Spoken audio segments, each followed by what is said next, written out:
Maurice Titley, a director at Lumera, and I'm delighted to be joined today by Anders Lundström, former CEO of the Swedish Pension Dashboard and now a non-executive director here at Lumera. Anders played a key role in launching Sweden's pension dashboard. So today we're discussing the challenges of launching and testing the first UK pensions dashboard, the Money Helper dashboard, which is set to go live later this year. But firstly, let's start with an overview of what's actually happening in the UK rollout.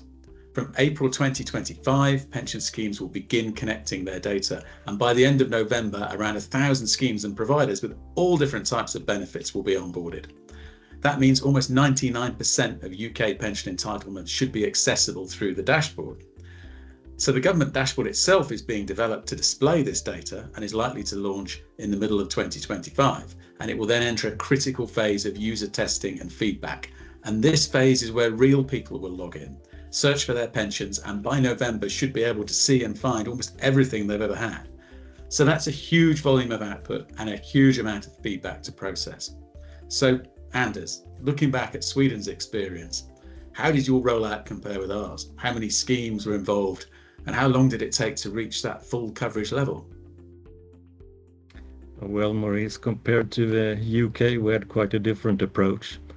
In Sweden, participation wasn't mandatory for pension providers, and at first only public pension and parts of occupational pension schemes were included. Private pensions came in a few years later. And of course, expanding the coverage took some time, and we really struggled to reach a good level of data quality too. It took about 5 years before we reached a good level of both coverage and with a decent data quality too. Naturally, data quality was one of the big challenges. For example, we had a major problem with occupational pension for state employees, where almost 55% of the users or members were met with the message that they were missing information. Another challenge was also connecting pension providers with secure solutions via internet. It proved to be much trickier than initially expected, due to both new security solutions and that the providers didn't have experience or knowledge on how to do that.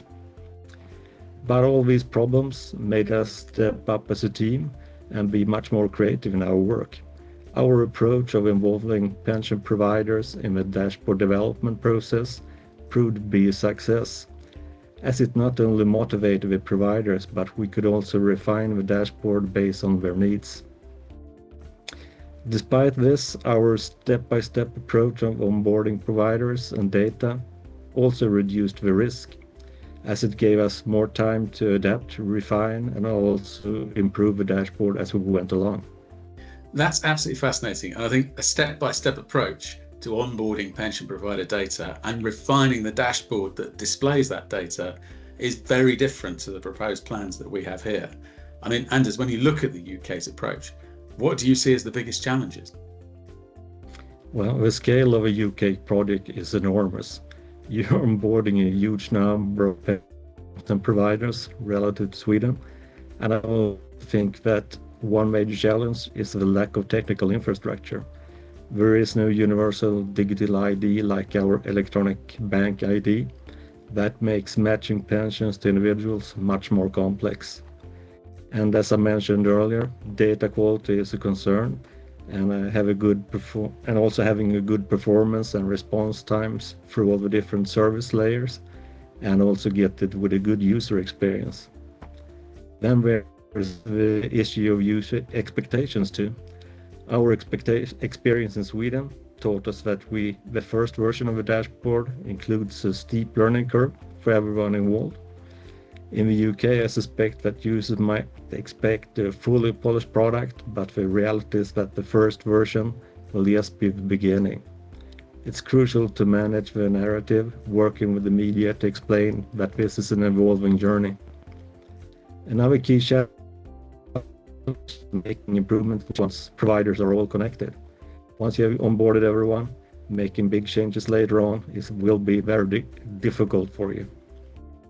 In fact, the Swedish dashboard was completely rebuilt after just 18 months.